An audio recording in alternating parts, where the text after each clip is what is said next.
Stoïcisme est l'art de vivre en paix, leçon complète. Il y a une illusion persistante qui nous accompagne, croire que la paix viendra lorsque tout autour de nous sera enfin en ordre. Mais la vie s'organise rarement comme nous l'espérons. Il y aura toujours des courants qui traverseront le chemin, des vents qui changeront de direction, des voix externes qui essaieront de modeler ce que nous pensons et ressentons. C'est dans ce scénario que se révèle le paradoxe de la paix. Elle ne naît pas de l'absence de problèmes, mais de la capacité à les traverser sans s'effondrer de l'intérieur. Sénèque, dans ses réflexions, décrit l'homme serein, non pas comme celui qui ne souffre pas, mais comme celui qui ne se laisse pas ébranler par ce qu'il souffre. C'est une ingénierie interne, construite petit à petit, où chaque pensée est mise en place comme quelqu'un qui érige une maison solide sur un terrain instable. Il ne s'agit pas de nier la douleur, mais d'empêcher qu'elle ne devienne l'architecte de notre vie. Marc Aurèle compléterait en rappelant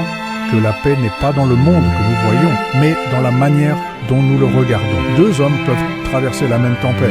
L'un se sent noyé, l'autre navigue avec fermeté. La différence réside dans le gouvernail et non dans les vagues. La vraie paix n'est pas de la passivité. C'est comme le fleuve calme qui, sous la surface tranquille, cache des courants profonds qui suivent leur cours avec fermeté. Celui qui regarde de l'extérieur voit la quiétude, mais celui qui s'approche ressent la force qui soutient ce silence. C'est cette force silencieuse que nous devons cultiver.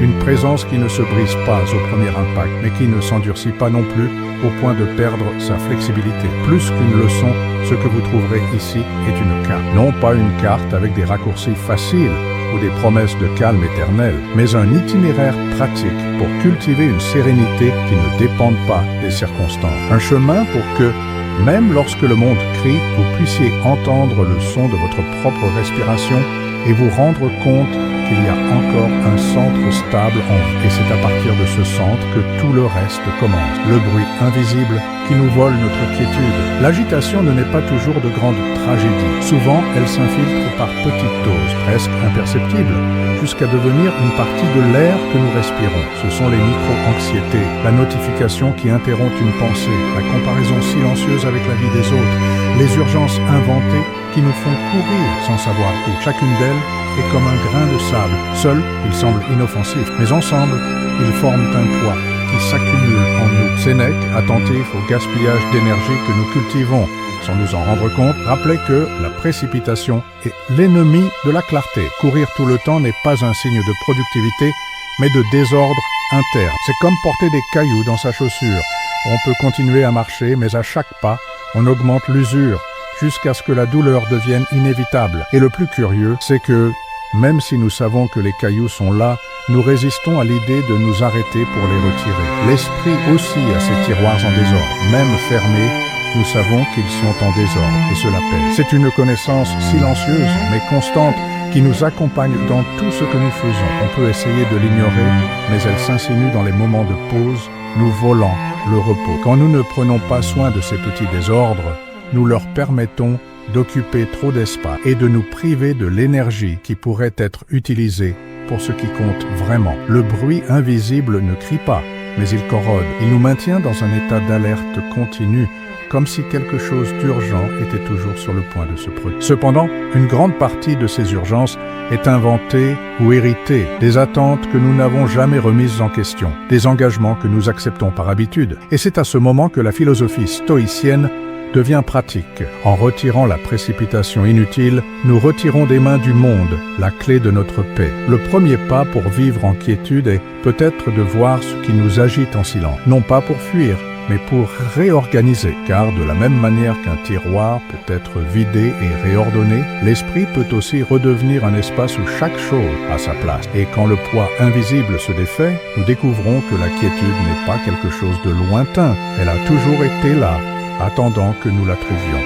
L'erreur d'attendre que le monde se calme d'abord. Il y a ceux qui vivent dans un état d'attente, comme si la paix était un événement futur, conditionné par la résolution des problèmes, la fin des crises ou la disparition de tous les bruits. Quand les choses s'amélioreront, quand j'aurai plus de temps, quand la situation se calmera. Ces phrases construisent une vie suspendue où la tranquillité devient une promesse toujours repoussée. Le problème est que le monde ne suit pas notre calendrier et pendant que nous attendons, les jours continuent de passer. Marc Aurèle, face aux pressions et aux instabilités de son époque, rappelait que tu as le pouvoir sur ton esprit, pas sur les événements externes. C'est un rappel inconfortable, mais libérateur. Attendre que le monde s'organise avant de trouver la sérénité, c'est confier la clé de sa propre paix à des forces que nous ne contrôlerons jamais. C'est comme être dans un bateau au milieu d'une mer agitée et croire que nous ne pourrons ramer que lorsque les vagues s'arrêtent. Ce qui se passe en pratique, c'est que nous restons à la dérive. Le stoïcisme brise cette logique en proposant la paix comme un acte de rébellion contre le chaos. Pas une rébellion agressive, mais le refus silencieux de permettre à l'extérieur de déterminer l'intérieur. C'est décider que, même si les circonstances sont rudes, le pas sans nous peut rester ferme. C'est comme allumer une lampe au milieu de la tempête. Nous ne pourrons peut-être pas éclairer toute la mer, mais nous pouvons empêcher que l'obscurité ne nous envahisse complètement. Attendre le calme extérieur est souvent une forme déguisée de peur. Nous reportons les décisions, évitons d'affronter les malaises et nous nous convainquons que, dans le futur, ce sera plus facile. Mais la vérité est qu'il n'y a pas de moment parfait. Chaque jour a sa part d'instabilité et si nous n'apprenons pas à y marcher, nous serons éternellement prisonniers des circonstances. La paix n'est pas la conséquence d'un monde organisé, mais la posture de celui qui décide de naviguer même sur des mers agitées. C'est un geste intime d'autonomie. Reconnaître que si ce qui est à l'extérieur est incertain, ce qui est à l'intérieur peut être cultivé avec constance. Et en agissant ainsi, nous découvrons que la sérénité n'a pas besoin de permission pour exister. Elle a juste besoin d'être choisie, ici et maintenant. La pratique de la limite et du silence actif. Tout silence n'est pas une vertu. Il y a un silence qui naît de la lâcheté, qui se cache pour éviter le conflit, et un autre qui est le fruit de la force, capable de maintenir la clarté, même au milieu. Le premier paralyse, le second protège. Connaître la différence entre les deux est l'une des clés pour vivre en paix. Dans le stoïcisme, le silence n'est pas l'absence d'action, mais le choix conscient de l'endroit où mettre son énergie. C'est comprendre que toute réponse n'a pas besoin d'être donnée et que toute provocation n'a pas besoin d'être suivie. Marc Aurèle, face aux pressions politiques et militaires, trouvait dans le recueillement un refuge pour penser et agir avec précision. De la même manière qu'une lame perd son tranchant si elle est utilisée sans pause, l'esprit s'use lorsqu'il est constamment exposé aux stimuli et aux disputes. Créer des périodes de silence actif, c'est comme affûter cette lame, un intervalle pour retrouver le tranchant, pour que la prochaine action soit exacte et non un coup aveugle. Le silence actif est fait de limites claires. C'est refuser l'excès d'information, diminuer l'exposition aux voix qui ne font qu'amplifier le chaos et permettre à l'esprit de respirer sans être constamment envahi. Ce n'est pas une fuite, c'est une préparation. De la même manière qu'un soldat ne reste pas éternellement au combat, mais retourne à la base pour réorganiser ses forces. Nous aussi avons besoin de moments de recueillement pour maintenir la clarté. Il y a du pouvoir dans un pouvoir qui ne se montre pas par des gestes grandioses, mais par l'équilibre qui se maintient lorsque le monde essaie de nous entraîner. C'est dans cet espace, libéré des stimuli constants, que nous parvenons à observer nos propres pensées comme si elles étaient des nuages dans le ciel, certains denses et lourds, d'autres légers et passagers. Le simple fait de les voir sans réagir est déjà un entraînement de maîtrise interne. Quand le silence est cultivé avec intention, il ne nous éloigne pas de la vie, mais nous y rend d'une manière plus entière. Et ainsi, chaque limite établie ne devient pas un mur d'isolement, mais un contour qui préserve ce qu'il y a de plus précieux. La capacité d'agir de manière juste, ferme et sereine, même lorsque tout autour de nous demande de la précipitation et de la réaction. Reconstruire l'espace interne comme un abri. Il y a un moment où la paix cesse d'être quelque chose que nous cherchons à l'extérieur et devient quelque chose que nous construisons à l'intérieur. Cet espace interne est comme une maison qui a besoin de soins constants. Si elle est abandonnée, elle accumule de la poussière, des fissures et des courants d'air qui affaiblissent ses murs. Mais quand nous en prenons soin avec attention, elle devient un abri qui nous protège même dans les tempêtes les plus violentes. Reconstruire cet endroit n'est pas l'œuvre d'un jour, mais de petits gestes cohérents qui, additionnés, change toute la structure. Sénèque voyait la vertu non pas comme un ornement à exhiber, mais comme la fondation sur laquelle se construit la tranquillité. C'est elle qui donne de la fermeté au sol, qui nous empêche de nous effondrer au premier choc. Sans cette base, toute conquête est fragile, tout repos est temporaire. C'est pourquoi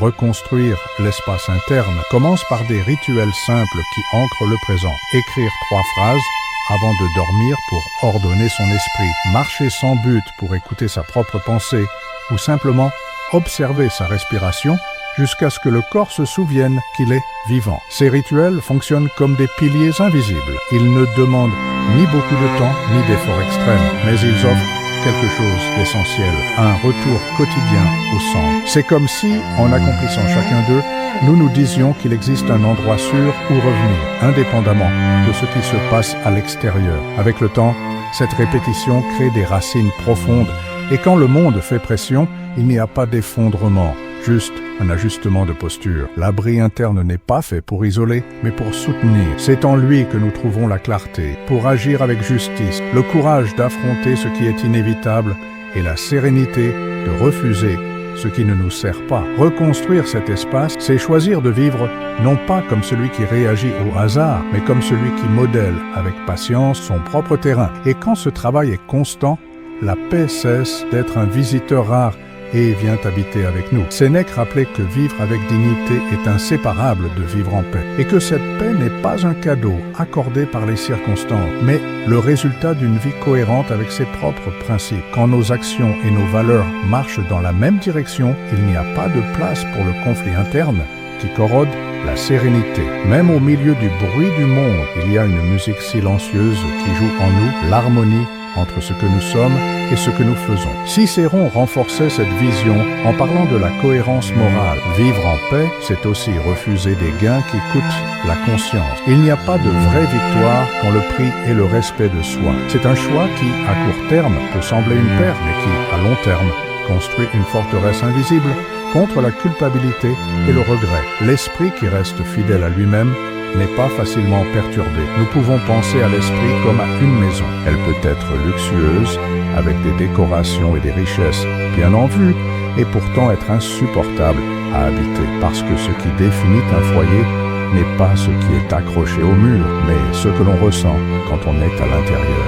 De la même manière, l'esprit ne devient un endroit sûr que lorsque ce que nous y gardons est léger, intègre et vrai. Il n'y a aucune raison d'attendre le calme extérieur. Il pourrait ne jamais arriver ou durer moins longtemps que nous l'imaginons. La vraie conquête est de construire en soi un espace où nous pouvons nous asseoir, fermer les yeux et sentir que nous sommes arrivés. Un endroit qui ne dépend pas de l'humeur du jour, de l'orientation de l'économie ou de l'opinion d'autrui. Un endroit qui est le nôtre, silencieux et solide. Et quand nous trouvons cet endroit, peu importe que le monde soit en guerre ou en fête, la paix alors cesse d'être un rêve lointain et devient le sol sur lequel nous marchons. Parce que au final, ce n'est pas le décor qui définit le voyageur, mais la force avec laquelle il marche.